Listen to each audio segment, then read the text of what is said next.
What would you do if the person you loved most humiliated you in front of everyone? What if you sacrificed your own dreams to build theirs only to be mocked and discarded like you never mattered? I stayed quiet for too long.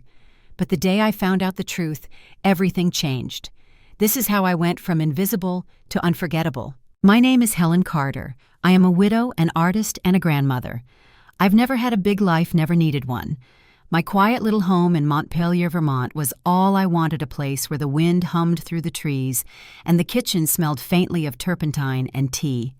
My days were simple. I painted, I listened to music, and I thought about the people I loved, especially Madison. Madison wasn't just my granddaughter. She was my girl. My own daughter Lauren had Madison young and worked 2 jobs to stay afloat, so I became Madison's second mother. Our days were slow, beautiful, messy.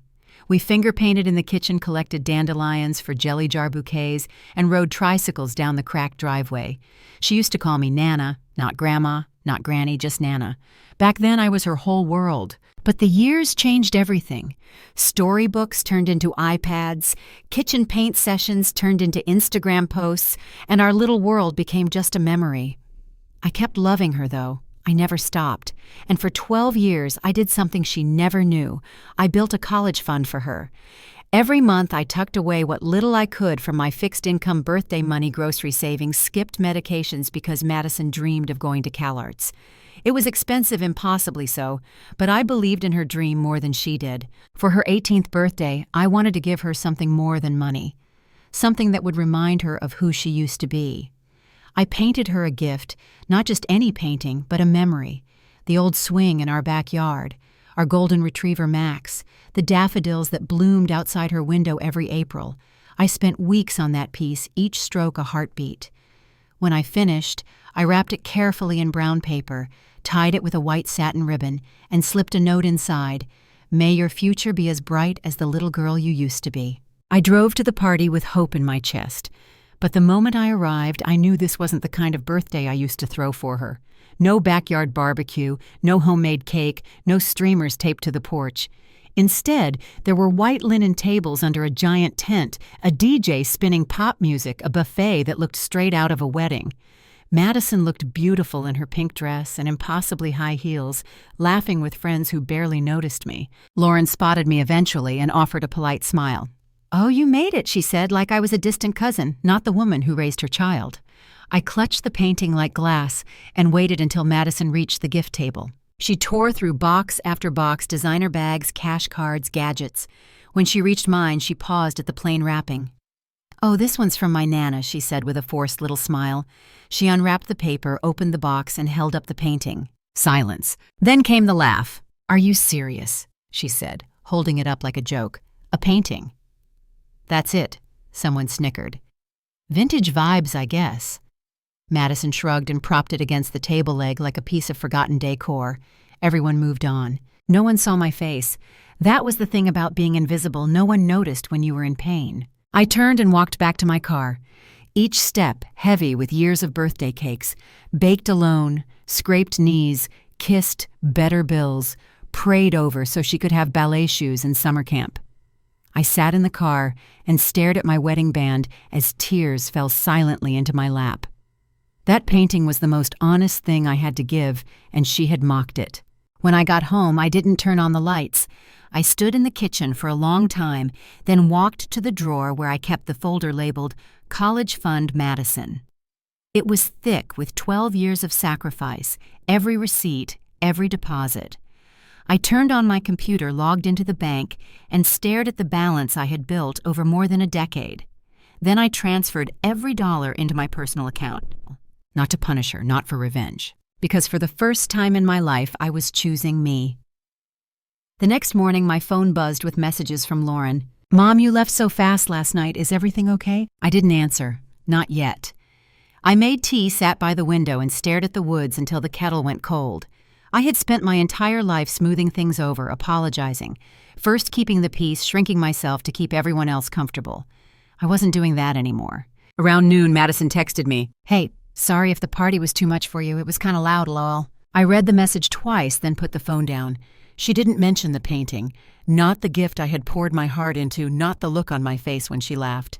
Just a polite check-in, like she was writing to a stranger. I spent the next few days painting each canvas more raw and unfiltered than the last.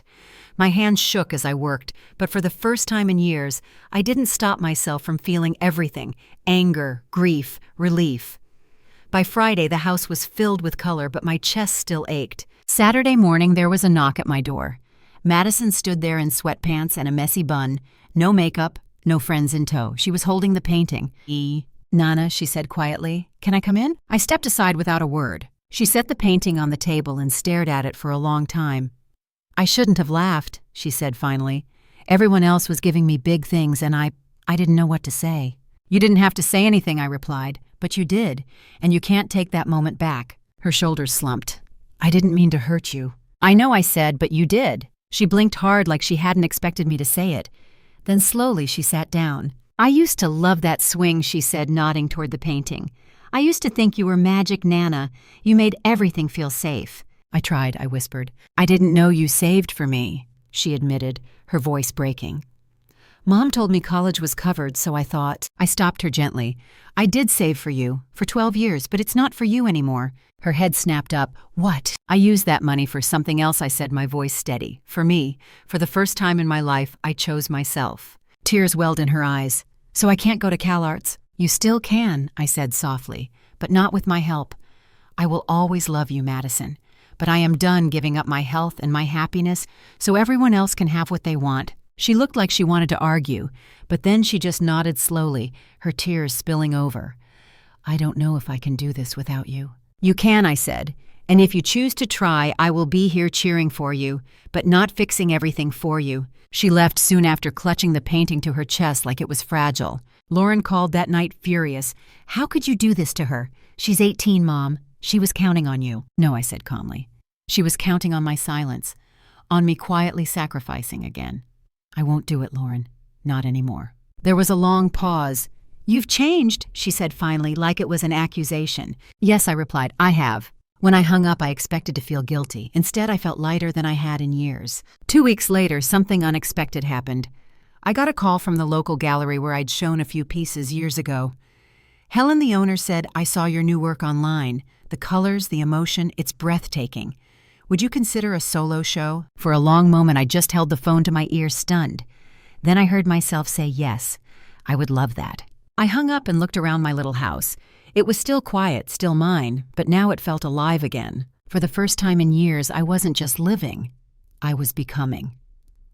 Opening night of my gallery show was packed. I stood in the middle of the room, surrounded by canvases that had cost me sleepless nights and 100 private tears. Each painting was a piece of me, the swing, the quiet mornings, the lonely dinners, even the moment I wrote the check that emptied Madison's college fund.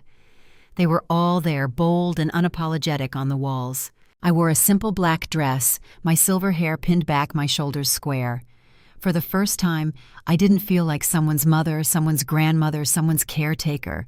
I felt like myself. Halfway through the evening, I saw Madison and Lauren step into the gallery. Lauren looked stiff, scanning the room with an expression that said she wasn't sure if she was impressed or disappointed. Madison stopped dead in front of one of the biggest canvases, the one with the swing bathed in golden light. "She put this in a gallery," I heard Lauren whisper sharply. Madison didn't answer. She was staring at the painting, tears pooling in her eyes. When she finally turned toward me, her face was soft, almost reverent. "You painted this after my party," she said quietly when we were close enough to speak. "Yes." "And you put it out here where everyone could see it?" "Yes." For a long moment, she just nodded as if she understood something she hadn't before. "It's beautiful," she said finally, her voice breaking. "I didn't see it that night, but I see it now." Lauren came over, her voice low and tight. "Mom, this is very dramatic. Do you really think airing all this out in public is healthy?" I turned to her, my expression calm. "Lauren, this isn't about punishment. It's about truth. My life isn't something I have to hide to make other people comfortable." She opened her mouth, then closed it again. Madison reached for my hand. "Nana," she said, "will you tell me about the day you painted this?" And just like that, the noise of the gallery faded. I told her about sitting in my kitchen with the blank canvas, about how my hands were shaking so hard I thought I'd ruin it, about how I kept painting anyway. By the time I finished, Madison was crying openly, and so was I. Lauren stood quietly beside us, her arms crossed but her face softening. When the crowd thinned later that evening, Lauren approached me. "I still don't agree with how you handled this," she said, "but I can see you're happier, stronger, and I guess that's what matters." "It is," I said gently. Madison lingered behind her mother. "I'm applying for scholarships," she said shyly. "I think I can still make CalArts work." My chest warmed. "Good. And if you ever want me to look over your essays, I'd love to help." Her smile was small but real. As they left, I turned back toward the paintings. People were still walking slowly from one canvas to the next, their voices low, thoughtful. My story, my pain, my joy, they were out in the world now. And so was I. When I locked up that night, I didn't feel like I was going home to an empty house. I felt like I was going home to myself. Thanks for listening. Don't forget to subscribe and feel free to share your story in the comments. Your voice matters.